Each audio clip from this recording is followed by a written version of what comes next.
Hey everybody, I've had a couple people message me and ask how I make the masks. I cannot take the credit. I'm using a design that was shared online on Instagram by a company or designer. Her name is Jess and she's with Rockin' Bee Clothing. She lives in Colorado and a Colorado hospital approved her design or this design a couple weeks ago. So that's the one I've been using. It simply requires 15-inch square of 100% cotton and a couple pieces of elastic. I'm not inserting a filter. I don't really have the right material for it. So I'm going with the cotton, which once you make it, you have 4 layers of protection, which is better than 1. So the first thing you're going to want to do is you're going to want to find some 100% cotton. I've primarily been using quilting cotton, but some men's shirting is also 100% cotton. You'll want to wash it on hot and dry it on high heat and probably give it a good iron. Rather than getting out scissors and slowing myself down, cotton will rip on the grain. So what I will do is give myself a little bit of space in from the edge to get it square and just make a small incision. And then you can just rip right down to the other selvage. And it might be slightly frayed, but it's square, it's even. Then you'll want to measure another 15 inches from that edge. I've already done my marking, and make another small cut and rip again. Now what you have is probably a long rectangle that is 15 inches wide. I need a 15-inch square. So I'm going to turn it and I'm going to cut 15 inches, same deal, mark it, rip it, and I'll have a 15-inch square.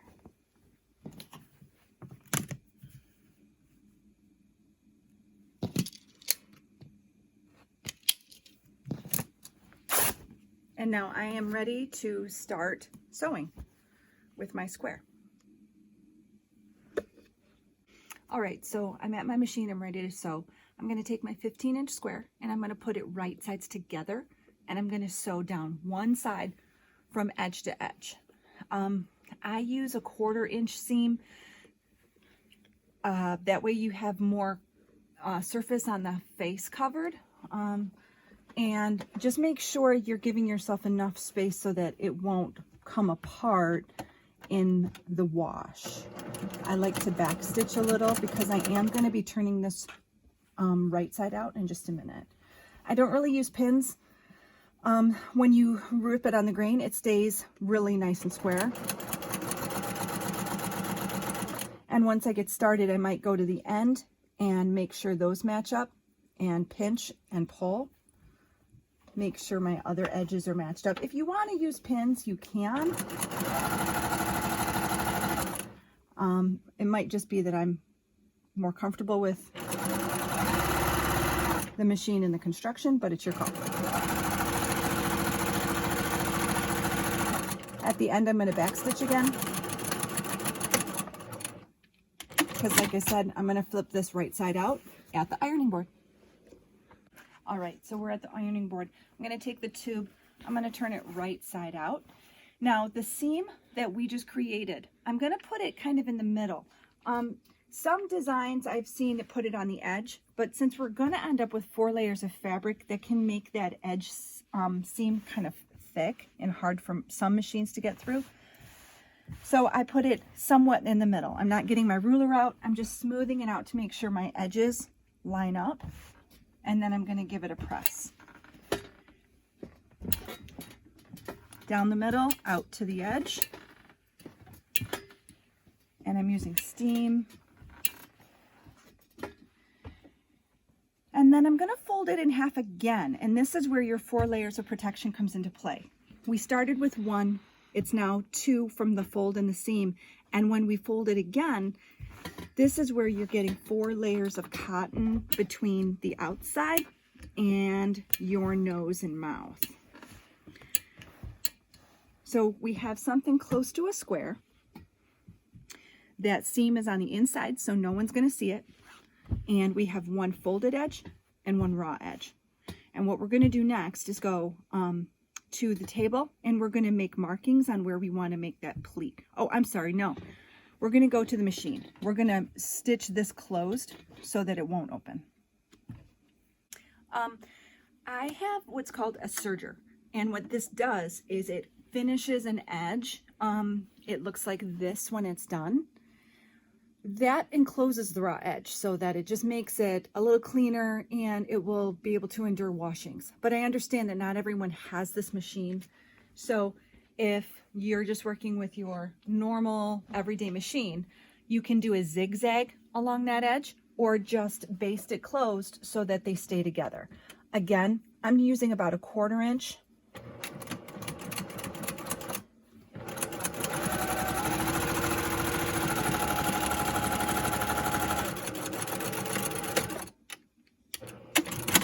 And we're going to go to the table and use the ruler to mark where the pleats go. So you can mark with a small piece of chalk, or you could use a pin.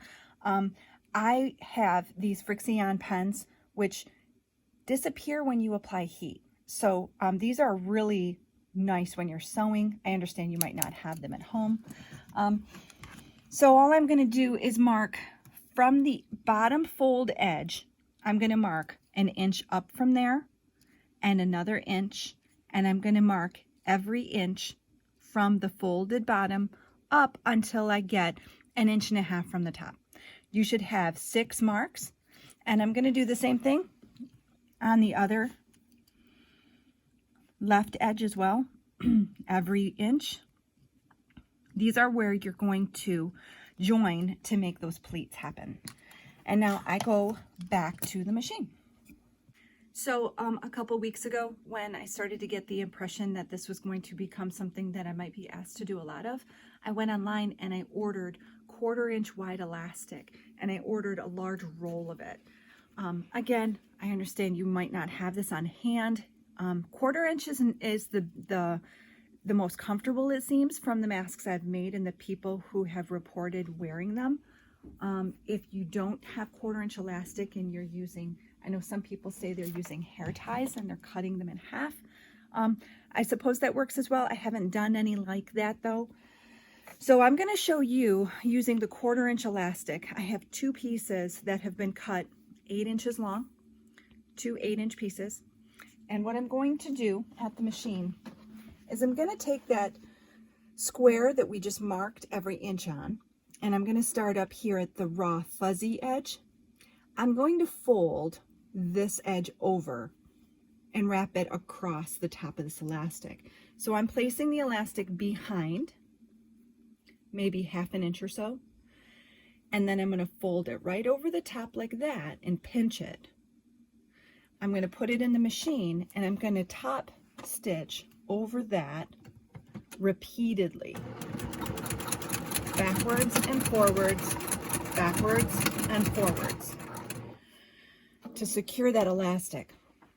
Now this is where the pleating happens. This first mark here, I like the pleats to face down so that they don't catch anything as a pocket. So I like the pleats to face down on the outside. So what I'm going to do is I'm going to pinch at that marking, and I'm going to tuck the extra fabric underneath so that those 2 marks nearly match.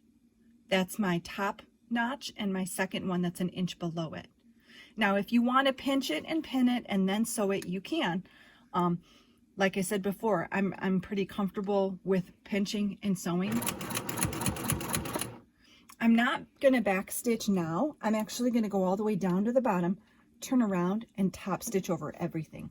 So the next mark, I pinch, I tuck, and now that 3rd mark is meeting the 4th mark, and I sew. And lastly, my 5th mark, pinch, tuck the extra underneath, get the 5th mark to match the 6th mark roughly, and sew. And then I'm going to take this elastic that's been hanging out waiting, and I'm going to make sure that it's still all facing and not twisted, and I'm going to tuck that right into the fold that's created when we did the ironing. I'm tucking it between, and again, I'm feeling for roughly 1/2 inch tucked inside. And I'm going to sew all the way down to the bottom, back and forth and back. And then I'm going to lift my foot, but rotate the mask. And I'm going to sew right up that edge and secure those tucks.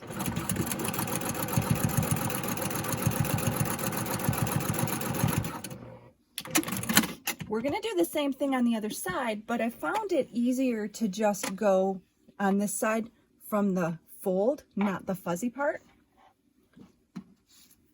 Tuck 1/2 inch into that fold between the layers,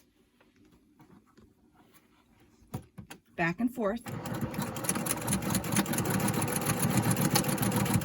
And then this time you want the pleats to match. So on the other side we were pleating to head down. These ones we want to pleat up. So I'm going to take my second mark and I'm going to match it to my first so that the pleat goes in the same direction on both sides. And I'm going to take my fourth mark and match it to my third. And then my sixth mark will match to my fifth, roughly. And then the last thing I'm going to do is tuck the other edge of the elastic, making sure it's all not twisted. And I'm going to pinch that rough fuzzy edge so that I have a place to tuck the elastic in, fold it down, and stitch back and forth again.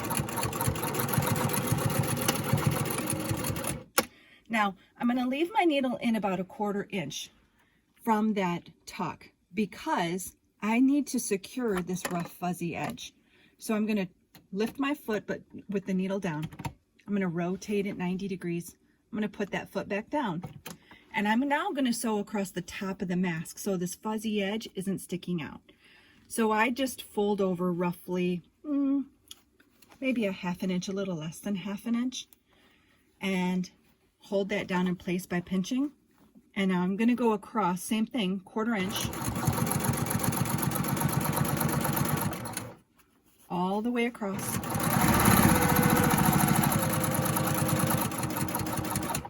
And I'm going to, again, leave my needle down, foot up, rotate, and I'm just going to come back across the top edge of the mask and down that side so that everything has 2 layers of stitching.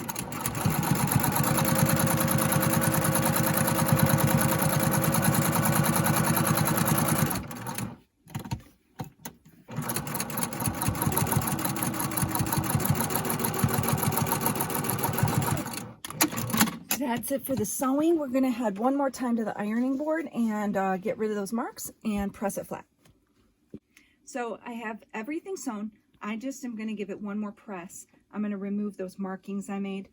So I'm just pulling those pleats flat so it looks like this, like a surgical mask you would see in the store.